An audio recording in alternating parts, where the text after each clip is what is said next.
Vamos a orar para iniciar con la palabra. Ya conoce nuestros horarios. Miércoles 7 de la tarde, jueves 7:30, acuérdense, movimos media hora, celebremos la recuperación. Viernes, varones, todavía no amenaza a nadie con burritos, frijoles ni nada, pero de que algo va a haber mañana. Así que, digo el jueves, perdón, el viernes, ya ando perdido con los días. Mañana celebremos la recuperación, 7:30, el viernes a las 7 varones. Sábado 6 de la mañana oración, domingo 11, martes 5:30 mujeres y volvemos a empezar, miércoles 7 de la tarde. Matrimonios, creo que este sábado tienen célula, ¿verdad? No creo, hay célula este sábado. Hay célula de matrimonios el sábado, no se lo pierda, ha sido de muchísima bendición. Así que no se lo pierda, intégrese por ahí con el grupo de matrimonios y créame que todo ha sido de muchísimo crecimiento y bendición. Vamos a orar. Señor, te damos gracias por la palabra que tienes para nosotros el día de hoy. Sabemos que en todo tienes dirección, sabemos que tienes enseñanza. Permite que quede grabada en nuestra vida, en nuestra mente, corazón, y que la podamos llevar a la práctica. Te lo agradecemos en el poderoso nombre de Jesucristo. Amén, amén y amén. Y bueno, nos quedamos la semana pasada leyendo el capítulo 17 de Juan. Debe usted recordar que el capítulo 17 de Juan es prácticamente una oración que hace nuestro Señor Jesucristo, una oración muy hermosa, donde básicamente todo de lo que Él ora y pide a Dios Padre es que podamos estar en unidad. Así como están en unidad Él con Dios Padre, Dios Hijo y el Espíritu Santo, Él está pidiendo que también nosotros como sus discípulos podamos estar en unidad con Él. Es básicamente, obviamente, habla muchas cosas, lo revisamos la semana pasada, pero digamos que es de lo más trascendental que nos habla el Señor en este capítulo 17, pidiendo por unidad. También habla y nos dice que su tiempo ha llegado. Y como su tiempo ha llegado, eso nos lleva ahora al capítulo 18. Inicia de esta manera: habiendo dicho Jesús estas cosas, todo lo que enseñó en el capítulo 15, 16 y posteriormente la oración en el 17, todo eso sucedió estando en el aposento alto. Estaba ahí reunido con sus discípulos. Y habiendo dicho Jesús estas cosas, salió con sus discípulos al otro lado del torrente de Cedrón, donde había un huerto en el cual entró con sus discípulos. También Judas, el que le entregaba, conocía aquel lugar, porque muchas veces Jesús se había reunido ahí con sus discípulos. Judas, pues, tomando una compañía de soldados y alguaciles, de los principales sacerdotes y de los fariseos, fue ahí con linternas y antorchas y con armas. Lo que había logrado Judas en este momento era algo bien interesante, porque había logrado que tanto romanos como judíos estuvieran trabajando en conjunto.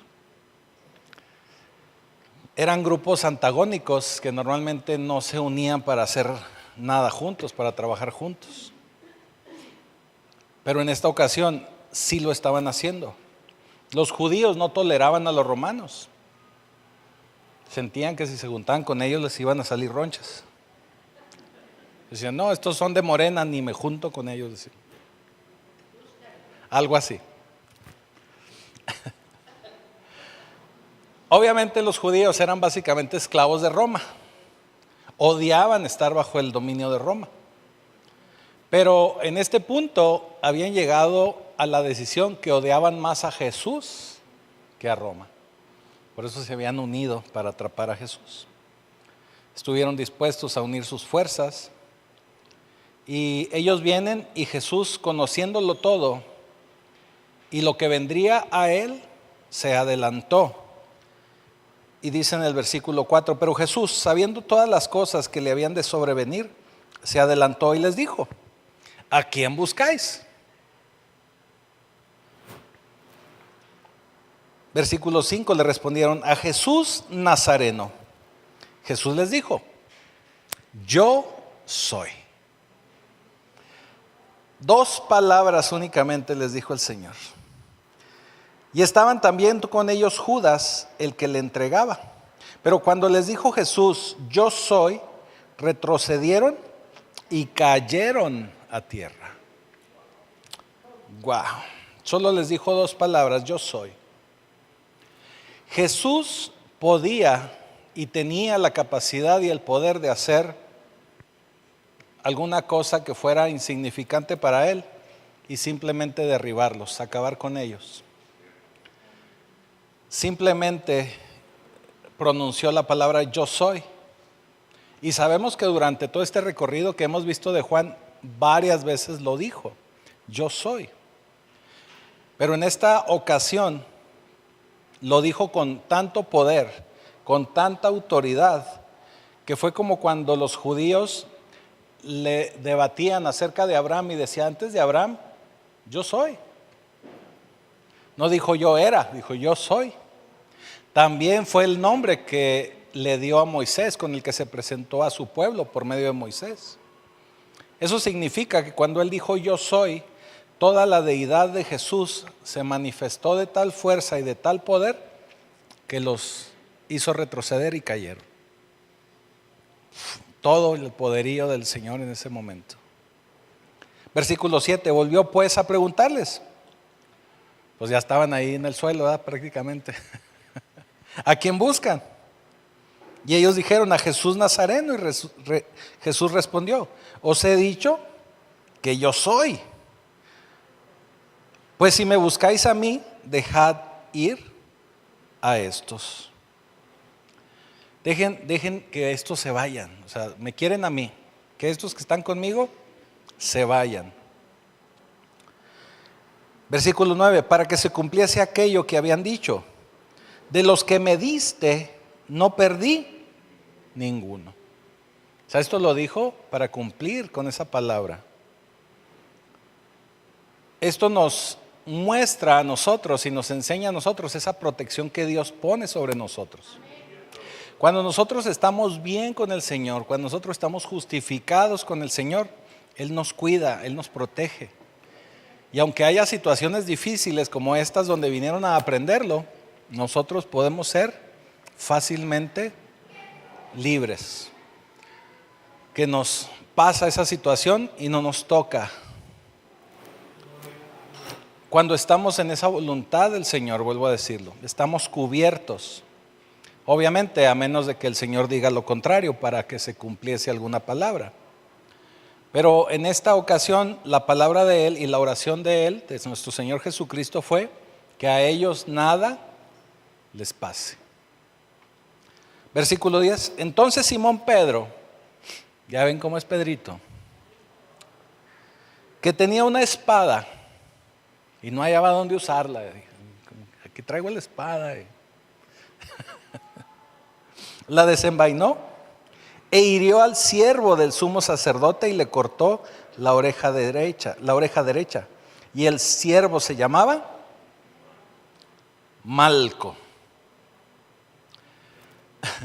Aquí no lo dice, pero en el versículo 22 de Lucas 22, 51, el Señor nuevamente levanta la oreja y le pone Loctite o algo así y se la pone. Le pone cola loca y órale. No, simplemente el Señor, tocando la oreja, la sanó. Así lo dice Lucas 22, 51. Lucas registra precisamente este levantamiento de la oreja y registra este milagro de sanidad por medio de Jesús. Jesús entonces dijo a Pedro, mete tu espada en la vaina. la copa que el Padre me ha dado, ¿no la he de beber? O sea, no te interpongas en los planes que ya estableció el Padre. Esa era la voluntad del Padre. Y aunque tú tengas buenas intenciones de ayudarme, le está diciendo así, de esta manera, eso está fuera de lugar. Porque debo de cumplir con la voluntad del Padre. Tenía que cumplir con ello. Versículo 12. Entonces la compañía de soldados, el tribuno y los alguaciles de los judíos prendieron a Jesús y le ataron. Y le llevaron primeramente a Anás, porque era suegro de Caifás, que era el sumo sacerdote aquel año. Era Caifás el que había dado el consejo a los judíos, usted lo debe recordar, de que convenía que un solo hombre muriera por el pueblo. ¿Sí lo recuerda cuando vimos el capítulo 13, si mal no recuerdo? Bueno, usted lo debe recordar, no puse la referencia. Versículo 15. Y seguían a Jesús Simón Pedro y otro discípulo. ¿Se acuerda que cada vez que leíamos acerca de Juan, él se autonombraba el discípulo más amado de Jesús? Ahora que ya las cosas se habían puesto color de hormiga, nada más escribe y pone otro discípulo que andaba por ahí. Pero es Juan el que también estaba con ellos. Era Pedro y era Juan. Pero ahora ya no se adornó con que era el más amado, ¿verdad?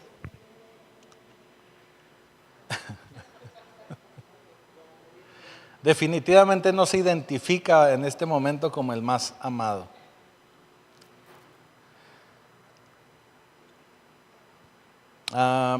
Y otro discípulo. Y este discípulo era conocido del sumo sacerdote y entró con Jesús al patio del sumo sacerdote. Mas Pedro estaba fuera pues, a la puerta. Salió pues el discípulo que era conocido del sumo sacerdote y habló a la portera e hizo entrar a Pedro. Entonces la criada portera dijo a Pedro cuando lo iba a dejar pasar, la cadenera, era como la cadenera. Le dijo a Pedro, ¿no eres tú también de los discípulos de este hombre? ¿Que no te vi con él? ¿Que no andaban ahí en la rodada juntos?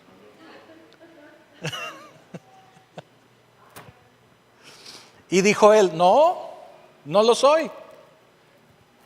No era yo. Era otro que se parecía a mí, pero no era yo. Y estaban en pie los siervos y los alguaciles que habían encendido un fuego porque hacía frío y se calentaban, y también con ellos estaba Pedro en pie calentándose. Aquí hay algo bien interesante que está un poco escondido, vamos a decirlo, porque en el versículo 18 nos habla que encendieron un fuego. En otras versiones especifica que prendieron un fuego con carbón o un fuego de carbón, dice, que esa es la traducción que viene del original en el griego. Se traduce fuego de carbón. Y usted dirá, bueno, ¿y eso qué tiene que ver? Se lo voy a dejar en suspenso hasta que lleguemos al versículo 21. Pero ahí va a tomar sentido esto, para que se acuerde. Ahí estaba Pedro calentándose, parado con ellos en el fuego de carbón. ¿Ok? Para que se acuerde. Luego le voy a volver a recordar. El sumo sacerdote pregunta a Jesús sobre sus discípulos y sobre sus enseñanzas. Dice así en el 19. Y el sumo sacerdote preguntó a Jesús acerca de sus discípulos y de su doctrina. Le dice. Jesús le respondió: yo públicamente he hablado al mundo. Siempre he enseñado en la sinagoga y en el templo donde se reúnen todos los judíos, y nada he hablado en oculto. O sea, yo todo lo que he dicho, lo he dicho abiertamente, con gente, con testigos, siempre todo bien.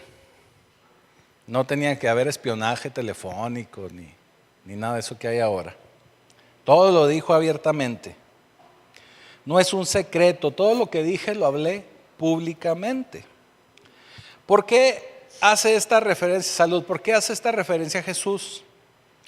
Porque prácticamente está enfrentando un juicio. De hecho, vamos a ver, son 6 juicios o 6 situaciones en las que lo enfrentan, que son realmente 6, número de hombre. Pero cuando un juicio era legal, o para hacer ese juicio legal, tenían que llevar testigos. Por ejemplo, si lo estaban acusando de algo, tenían que llevar testigos que pudieran atestiguar de lo que se le estaba acusando. En este caso no había ni un solo testigo. Por eso el Señor les dice, es que yo todo lo hablé públicamente. En otras palabras le está diciendo, a ver, ¿dónde están los testigos? O sea, ¿de qué se me acusa? ¿Sí?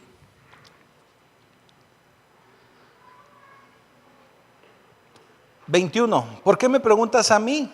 Pregunta a los que han oído que les haya yo hablado. O sea, se está refiriendo, pregunta si es que hay testigos. He aquí, ellos saben lo que yo he dicho.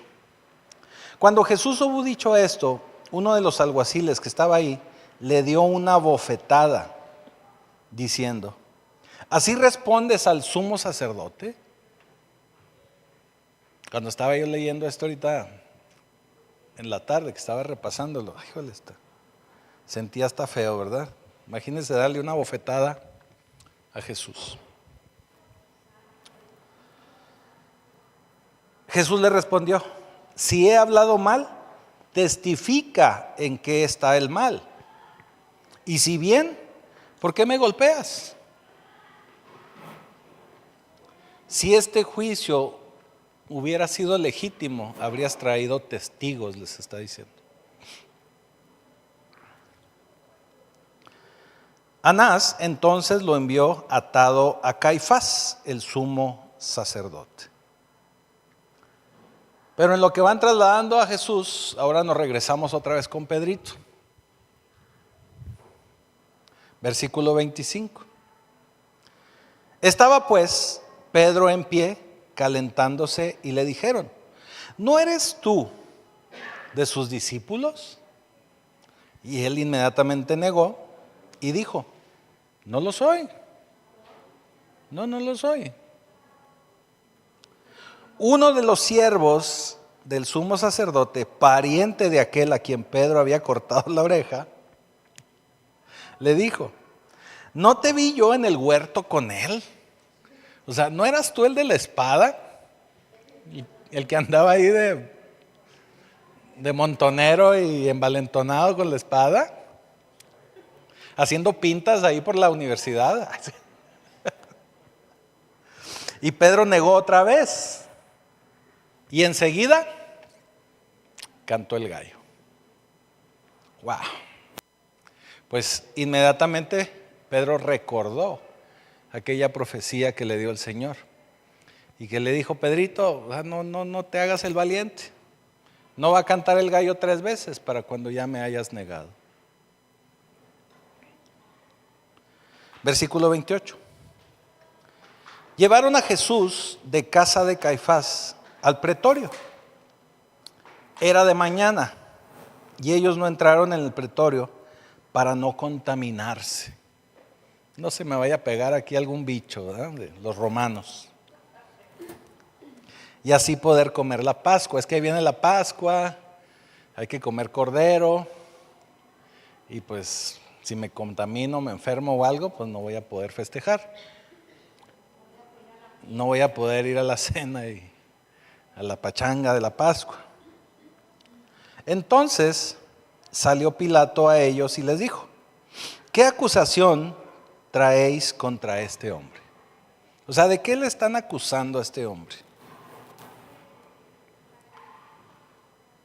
Respondieron y le dijeron: si este no fuera malhechor, no te lo habríamos entregado.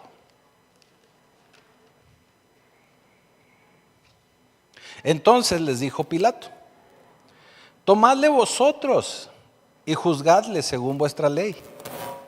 Y los judíos le dijeron: a nosotros no nos es permitido, o no nos está permitido dar muerte a nadie. Aquí viene interesante porque los judíos ya lo habían juzgado y ya lo habían sentenciado. Y lo que querían era obviamente matarlo. Por eso la respuesta de ellos fue: pues si por nosotros fuera, ya nos lo estaríamos cafeteando, ¿verdad? O sea, ya lo hubiéramos matado. Pero el asunto es que no se nos es permitido matar a nadie. Estaban prácticamente ya dictando la sentencia y obviamente estaban diciendo lo que ellos hubieran hecho y dándole la idea a Pilato de pues en qué sentido tenía él que dar la sentencia. Lo queremos matar, pero no tenemos la autoridad. Eso fue lo que le dijeron. Al traerlo a Pilato estaban cumpliendo con 2 profecías. Y usted debe recordar estas 2 profecías.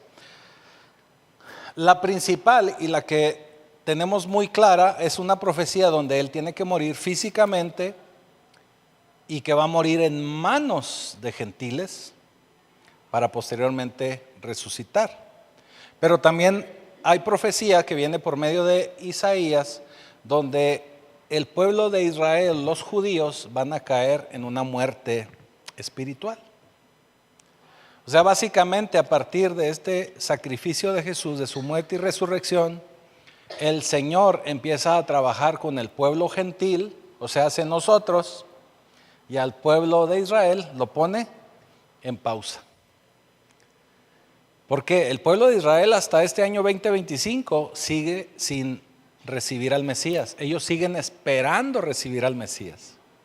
Ellos creen todavía en que el Mesías no ha venido y lo siguen esperando. Pero realmente lo que sucedió es que rechazaron a Jesús y el Señor pone a su pueblo, aunque es el pueblo escogido de Dios, lo puso en pausa mientras está trabajando con nosotros los gentiles, para que la mayor cantidad de gente del pueblo gentil podamos proceder a arrepentimiento y vivir de acuerdo a lo que Él nos enseña. Es como cuando juega ajedrez. ¿Le ha tocado jugar ajedrez? Que tienen unos relojes con botones. Entonces estaba el botón ahí para que jugara el pueblo de Israel. Al rechazar al Señor, se para el reloj y empieza el juego ahora para con nosotros, los gentiles. ¿Sí? Únicamente para recordar esta profecía, vamos a Mateo 20, versículos 18 y 19. Mateo 20, 18 y 19 dice: he aquí subimos a Jerusalén, y el Hijo del Hombre será entregado a los principales sacerdotes y a los escribas, y le condenarán a muerte. Y le entregarán a los gentiles, entiéndase romanos, para que le escarnezcan, le azoten y le crucifiquen. Mas al tercer día resucitará. También en Juan 3:14 el Señor dice: como Moisés levantó la serpiente en el desierto, así es necesario que el Hijo del Hombre sea levantado. O sea, que iba a morir colgado en un madero. A eso se refiere. Juan 12:32: y yo, si fuere levantado de la tierra, a todos atraeré a mí mismo. Por eso ahora va a trabajar con los gentiles, a todos nos está atrayendo a Él. ¿Sí?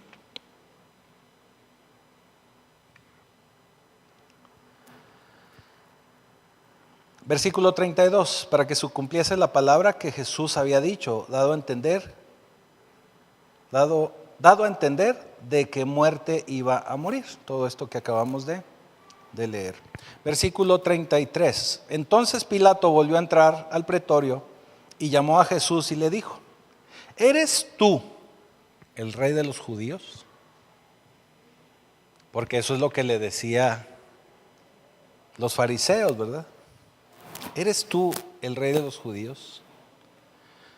O sea, todos estos que te trajeron están muy estresados y muy preocupados porque dicen que tú te autonombras rey de los judíos. Y no sé por qué te traen conmigo, porque es una onda de su religión. Los romanos, tenemos que recordar que los pueblos que conquistaban les daban la libertad de que ellos pudieran seguir teniendo su propia administración y que pudieran seguir llevando sus propias religiones.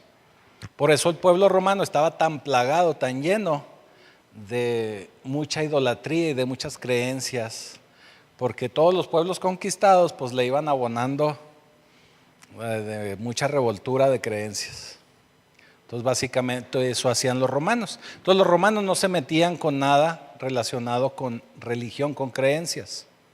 Por eso Pilato le dice, o sea, ¿para qué me traen este asunto que es de religión, que es de su pueblo? ¿Por qué me lo traen a mí? Jesús le respondió, respondiendo a su pregunta, porque la pregunta era, ¿eres tú el rey de los judíos? Y Jesús le respondió, ¿dices tú esto por ti mismo? O sea, ¿tú quieres saber si soy rey? ¿O te lo han dicho otros de mí? Es una pregunta muy interesante, porque todos nosotros tendríamos también que hacernos esa pregunta. ¿Tú crees que Jesús es el rey? ¿O lo crees porque otros te lo han dicho?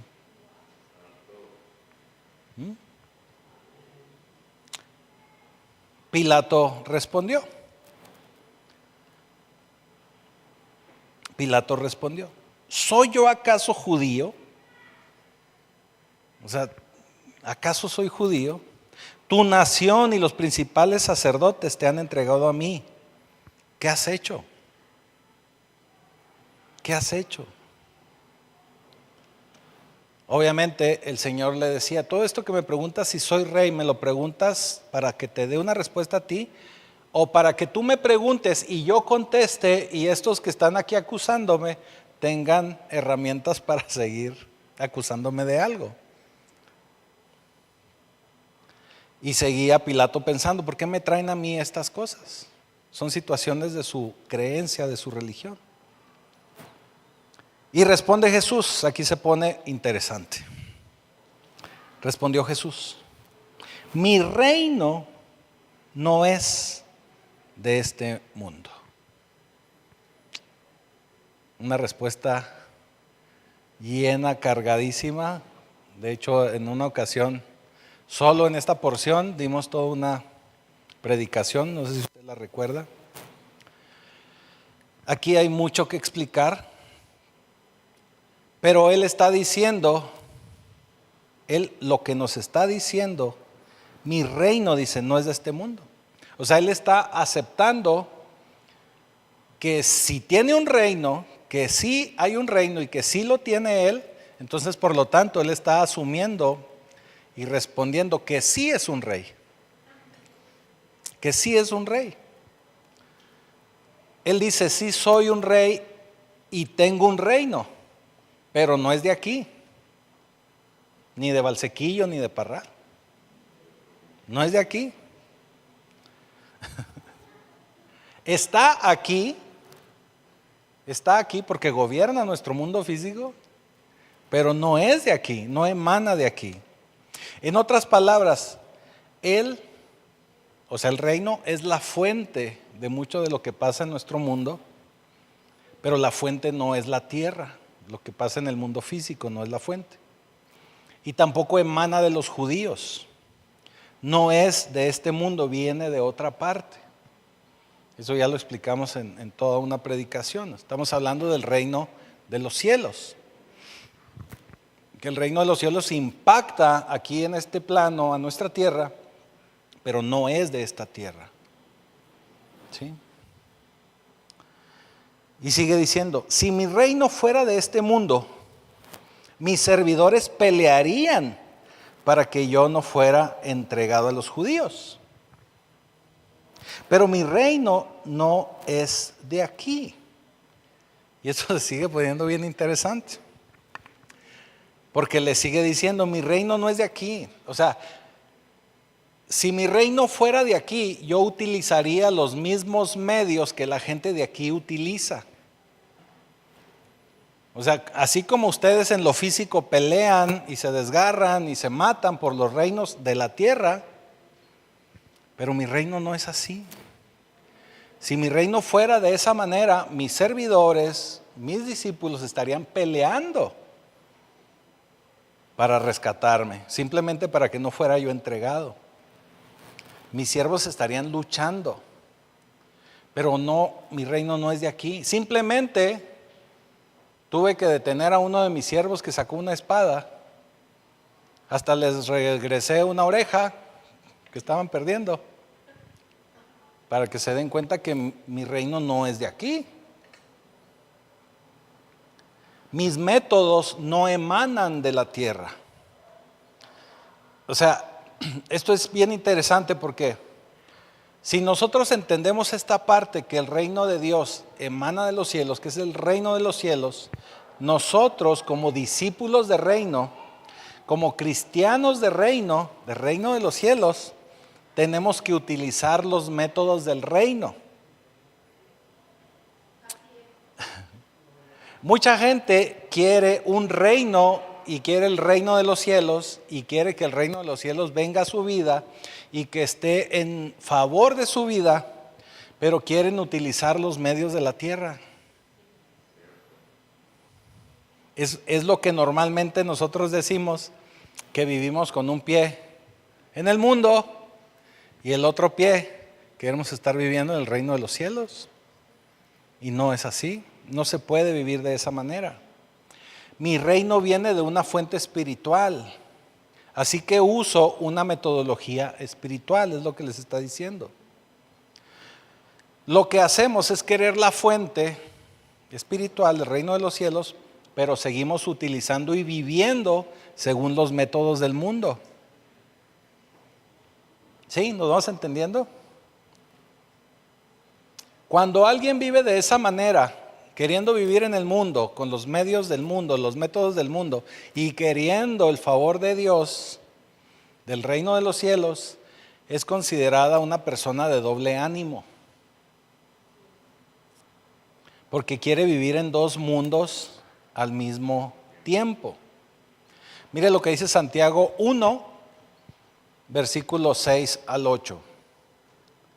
Dice, pero pida con fe, no dudando nada, porque el que duda es semejante a la onda del mar, que es arrastrada por el viento y echada de una parte a otra. Versículo 7, este es el importante. No piense pues que tal haga, o sea, que el que haga esto va a recibir cosa alguna del Señor. O sea, si usted es de doble ánimo, si no se establece ya sea en el mundo o en el reino de los cielos y pide cosas a Dios, pues no piense que lo va a recibir. Y termina diciendo, el hombre de doble ánimo es inconstante en todos sus caminos. O sea, es gente que quiere que bajen las bendiciones del cielo, pero quiere seguir viviendo según el mundo. Eso es un uso ilegítimo de las cosas. No está alineado con el cielo. No vive de acuerdo al cielo. Entonces Pilato le dice, versículo 37. Luego, ¿eres tú rey? O sea, le vuelve a preguntar. De acuerdo a las respuestas de Jesús, Pilato dijo, pues es lo que está diciendo. Entonces, ¿eres rey? Respondió Jesús, ¿tú dices que yo soy rey? Yo para esto he nacido y para esto he venido al mundo, para dar testimonio a la verdad. Todo aquel que es de la verdad, oye mi voz.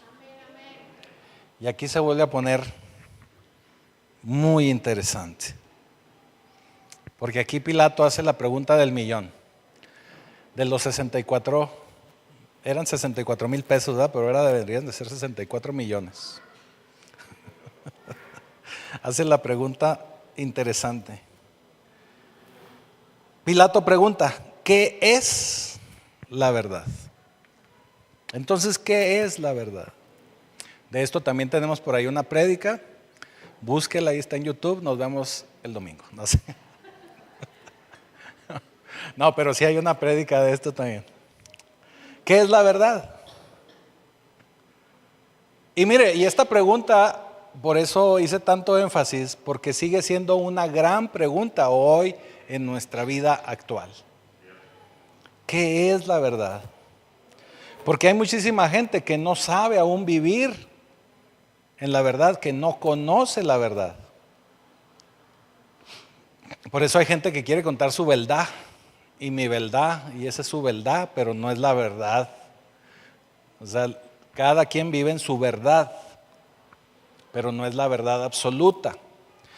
Tenemos que recordar que la verdad absoluta es el estándar absoluto para medir la verdad.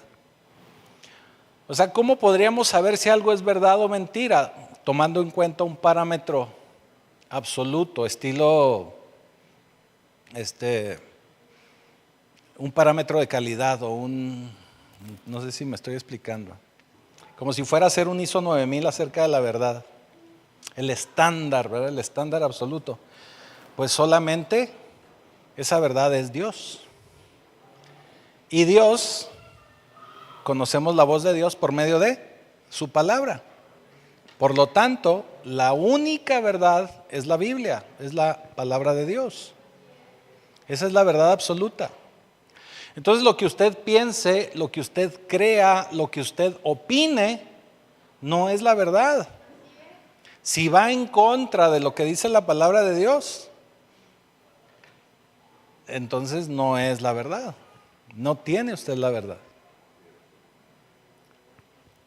Para poder vivir en la verdad tenemos que opinar lo mismo que opina Dios con respecto a muchos temas o a todos los temas. No hay una verdad personal. Por eso el Señor dijo, yo soy el camino, la verdad y la vida. ¿Por qué? Porque es el estándar absoluto. Cuando alguien quiere vivir en la verdad, tiene que vivir de acuerdo a la palabra de Dios. No hay verdad de alguien. Ninguno de nosotros ha vivido el suficiente tiempo para conocer la verdad. Somos muy finitos, somos muy limitados. Solamente Dios lo sabe todo, es el creador. Y es infinito. Y llegamos a los últimos 2 versículos. Dice el versículo 39. Pero vosotros tenéis la costumbre, le está diciendo Pilato a la gente. Ustedes tienen la costumbre de que suelte a uno en la Pascua. Ustedes tienen esa costumbre. ¿Quieren pues que suelte al rey de los judíos? Entonces todos dijeron voces de nuevo diciendo, no a este, sino a Barrabás. Y Barrabás era ladrón.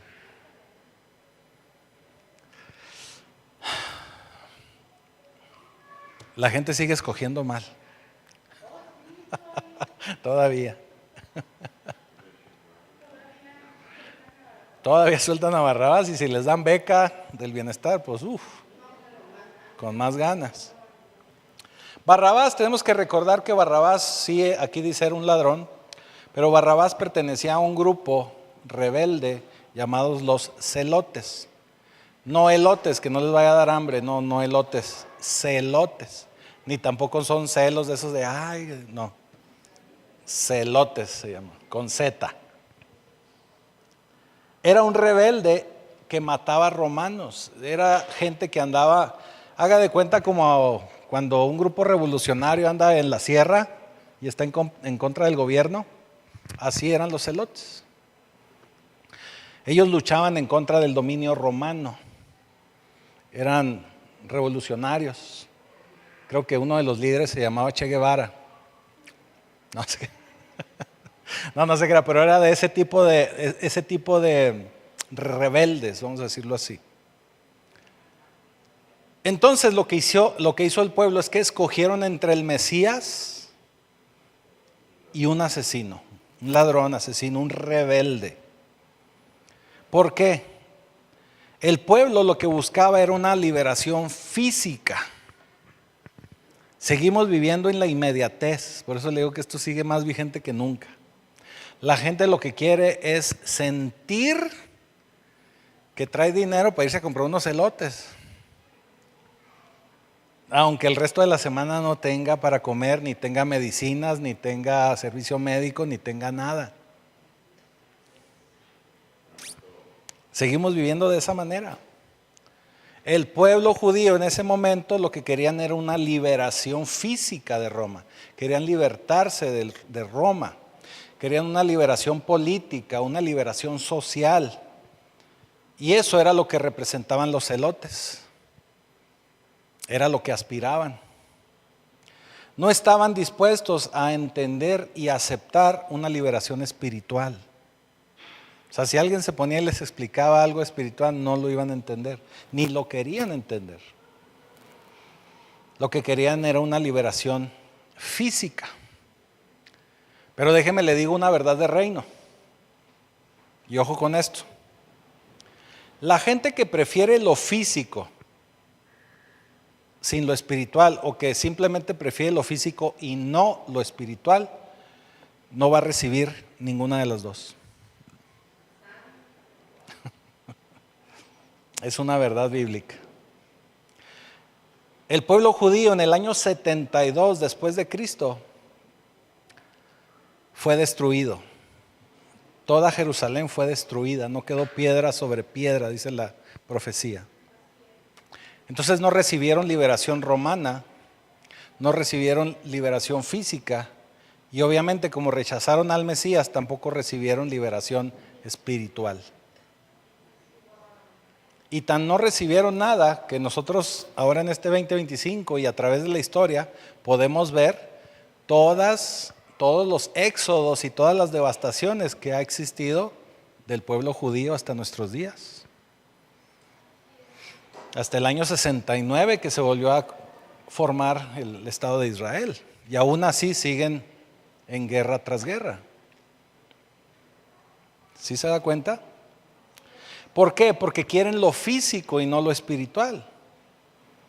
Por eso esto es muy actual. La gente sigue buscando lo físico por encima de lo espiritual. La gente sigue prefiriendo 3,000 pesos al mes o cada bimestre, como estábamos viendo el otro día, cada bimestre, o sea que no es nada, a tener un país en desarrollo que le dé una mejor calidad de vida. En eso estamos. Dios lo promete y Dios promete esto. No me voy a meter a eso porque nos llevaría mucho tiempo, pero si usted lee Levítico 25, ahí usted va a darse cuenta que Dios promete una liberación espiritual en el año del jubileo. Y cuando la gente recibe, déjeme le digo algo, cuando rechazamos lo espiritual y preferimos lo físico, no va a recibir nada. Pero cuando prefiere lo espiritual, créame que después de recibir lo espiritual, viene la liberación física. Y viene el jubileo.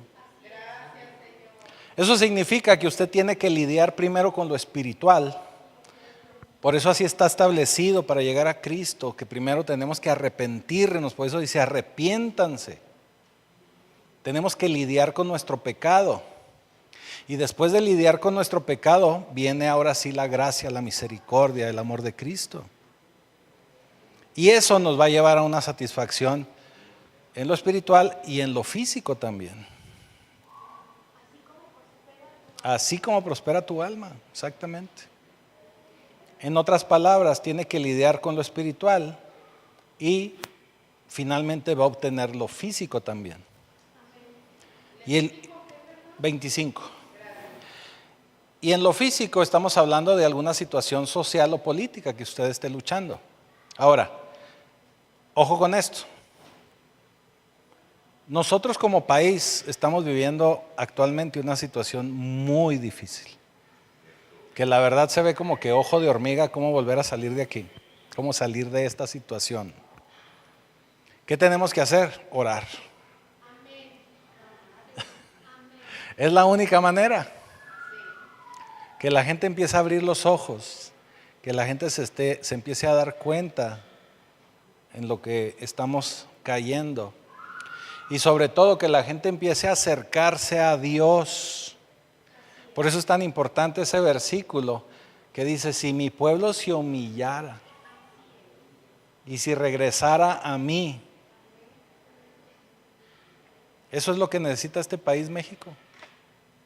Es importante que oremos en ese sentido y con ese versículo. Tenemos que corregir lo espiritual para que el Señor nos saque de este atolladero.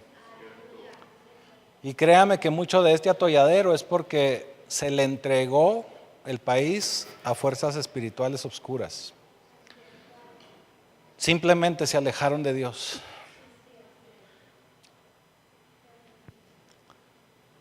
Y ningún país, ningún pueblo, ninguna persona puede dejar a Dios fuera del orden social. No se puede quedar fuera Dios. Para poder tener orden social, para poder tener un mejor estilo de vida, tenemos que vivir de acuerdo a la voluntad de Dios.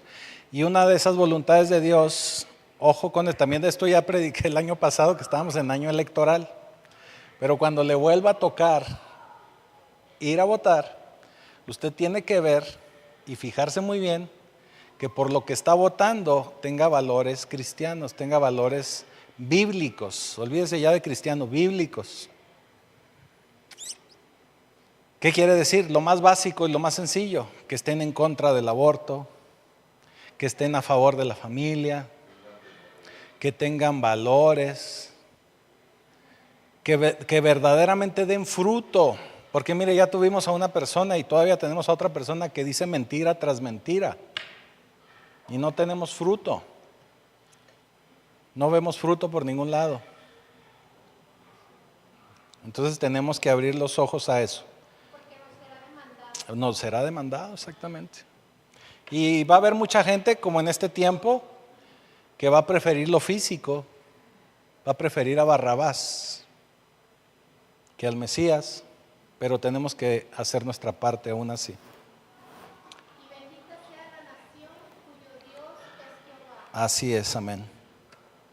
Bendita sea la nación cuyo Dios es Jehová. Es correcto. Así que no puede dejar fuera a Dios en ningún momento, sobre todo en estos tiempos tan difíciles que estamos viviendo, en estos tiempos tan alejados de Dios y tan oscuros que estamos viviendo en este país. No podemos dejar fuera a Dios, porque entre más nos alejemos de Dios, más se van a llenar las cosas de caos. Se va a hacer todavía más caótico este asunto. Pero para que no se vaya con ese espíritu, quiero recordarle, o sea, no se vaya con ese ánimo así triste, quiero recordarle que el Señor siempre va a estar esperando a que todos y cada uno de nosotros podamos vivir en la verdad y podamos vivir en su verdad y que podamos seguir enseñando su verdad. Porque lo que vamos a ver la próxima semana, capítulo 19, vamos a ver la crucifixión,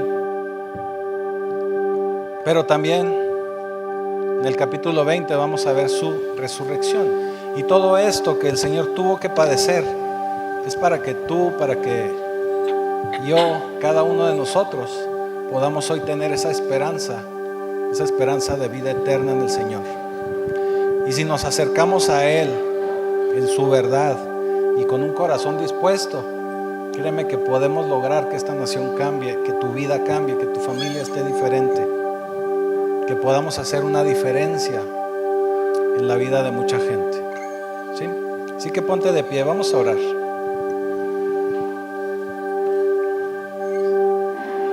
Bendito Señor, bendito Padre Celestial, te damos gracias, Señor, porque podemos entender que tú eres la verdad, porque sabemos que el único camino para llegar a Dios Padre es por medio de ti, Señor, y que nosotros como tus discípulos estamos seguros, resguardados, protegidos, porque tú así lo has pedido a Dios Padre, porque tú así lo has dicho en tu palabra, que ninguno de los tuyos se perderá. Así que te damos gracias, Señor, porque tenemos esa confianza, porque podemos esperar bendiciones de ti. Te damos gracias, Señor, por todo y en todo. Te damos gracias en el poderoso nombre de Jesucristo. Amén y amén.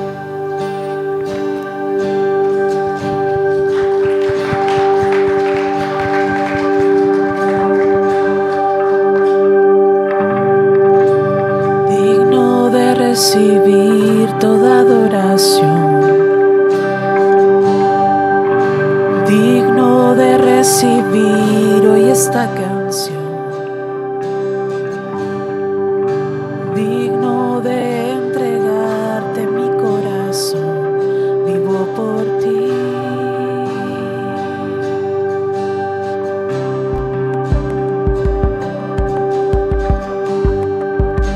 Cristo Jesús, no hay otro nombre igual. Cristo, no hay nadie más que pueda salvar. Digno de entregarte mi corazón, vivo por ti, vivo por ti.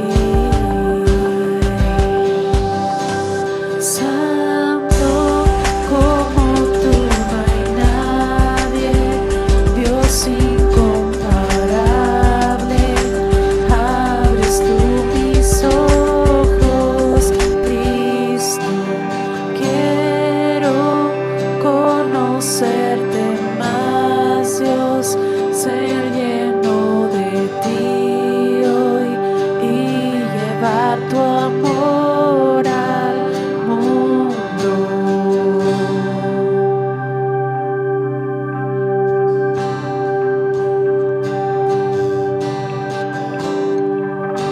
Digno de recibir toda adoración.